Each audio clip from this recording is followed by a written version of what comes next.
आप देख रहे हैं नेट्रिक न्यूज, साहस सच कहने का।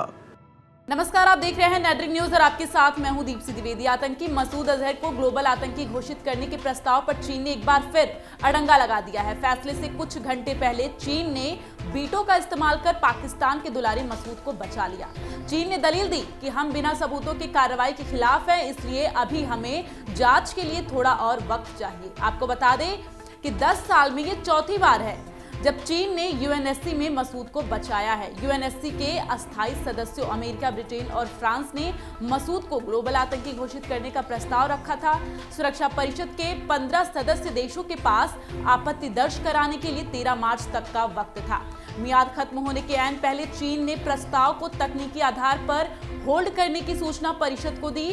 होल्ड की मियाद 3 महीने तक है। चीन अपनी तकनीकी होल्ड को 2 बार 3 महीने के लिए आगे भी बढ़वा सकता है, यानी 9 महीने का वक्त उसके पास है। 9 महीने के बाद अगर चीन चाहे तो सुरक्षा परिषद का अस्थायी सदस्य होने के नाते वीटो अधिकार का इस्तेमाल कर प्रस्ताव गिरा सकता है। अमेरिका, ब्रिटेन और फ्रांस के अलावा रूस और चीन सुरक्षा परिषद के अस्थायी सदस्य हैं, इसलिए इन 5 देशों को वीटो का अधिकार है। अगर कोई एक सदस्य भी वीटो अधिकार का इस्तेमाल करता है तो प्रस्ताव खारिज हो जाता है। मौजूदा प्रस्ताव विचाराधीन रहने तक मसूद अजहर को लेकर कोई नया प्रस्ताव सुरक्षा परिषद में नहीं आ सकता।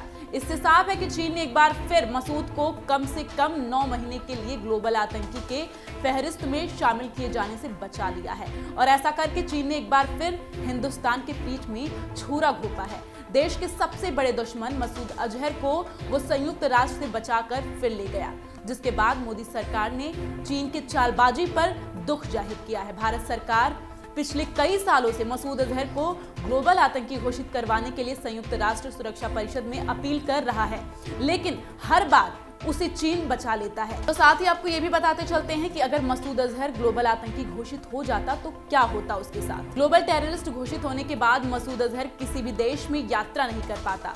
पूरी दुनिया में मसूद की संपत्तियां जब्त कर ली जाती। मसूद किसी भी देश से हथियार नहीं खरीद पाता और सबसे बड़ी बात, अगर मसूद अजहर ग्लोबल आतंकी घोषित हो जाता तो पाकिस्तान पूरी दुनिया के सामने खुलकर मसूद अजहर का बचाव नहीं कर पाता। तो ये पुलवामा आतंकी हमले के बाद दोषी जैश ए मोहम्मद सरगना मसूद अजहर को ग्लोबल टेररिस्ट घोषित करने के लिए संयुक्त राष्ट्र में अमेरिका, फ्रांस और ब्रिटेन द्वारा दिए गए प्रस्ताव को खारिज करने के चीन के कदम को लेकर कांग्रेस अध्यक्ष राहुल गांधी ने प्रधानमंत्री नरेंद्र मोदी पर हमला बोला है।